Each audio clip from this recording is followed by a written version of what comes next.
जी महंगाई तो 2018 में तो नहीं थी ना।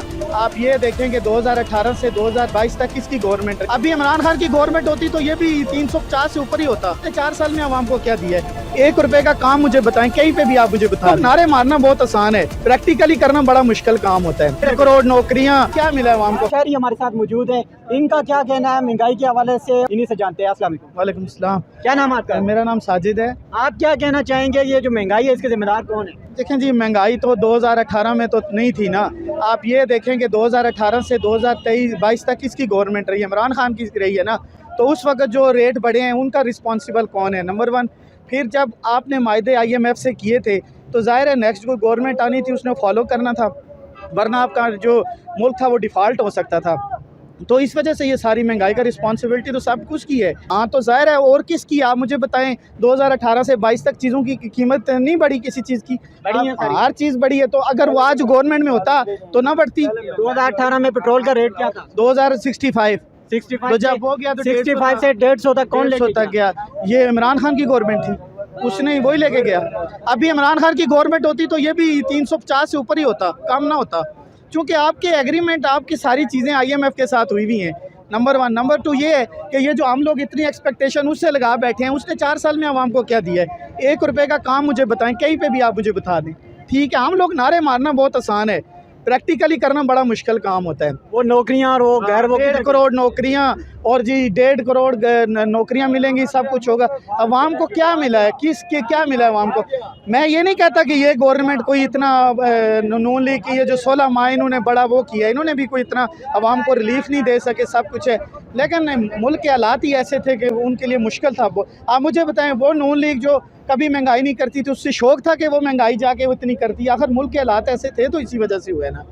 तो ये बात नहीं होती। अगर इमरान खान, हम ये जितने लोग हैं इधर से सब, मैं भी इमरान खान को वोट दे दूंगा, मेरा कोई दुश्मन वो नहीं है। लेकिन वो मुझे बताया कि वो आएगा, वो किस तरह। आप कौन सी जमात को सपोर्ट कर रहे हैं? मैं तो इस वक्त तो किसी गवर्नमेंट को, मेरा दिल ही नहीं करता। अगर इलेक्शन हो जाते हैं किसको वोट देंगे? मेरा दिल ही नहीं करता किसी को देने में। मेरे हिसाब से तो सब एक जैसे हैं। लेकिन ये जो लोग सारे उम्मीदें लगा रहे हैं इमरान खान आएगा तो वो ये कर देगा, वो भी कुछ नहीं कर सकेगा। आपका मुल्क चलता है फॉरेन सारे सिस्टम से, IMF के साथ आपकी डील है। अगर सुने, अगर महंगाई जो है ना, अगर पेट्रोल आलमी मंडी में, एक मिनट बात सुनो, आलमी मंडी में इस वक्त $86 फी बैरल पे जा रहा है आपका पेट्रोल। डॉलर आपका 322-23 पे जा रहा है। तो जाहिर है हमने पेट्रोल बाहर से मंगवाना है ना। यहाँ तो वो तो जो है ना, वो बाहर से जो चीज़ आ रही है वो हम यहाँ पे किस तरह सस्ती बेच सकते हैं? नाज़रीन, ये देखा जाए तो महंगाई का कहीं ना कहीं जिम्मेदार इमरान खान को भी ठहराया जा रहा है। ये शहरी थे, इनकी गुफ्तगू आपने सुनी। यहाँ पर बेशुमार इमरान खान के चाहने वाले मेरे साथ खड़े हैं। बात और है, क्या कहना? ये मुझे सारे शहरी ये बता दें, चले इमरान खान की गवर्नमेंट आएगी, वो किससे अमदाद हमें मिलेगी? बाहर से मिलेगी ना। तो वही जो IMF की एग्रीमेंट है, आप बात उस पढ़ा लिखा जो बंदा होता है ना, वो सब बेस को समझता है, बेस को।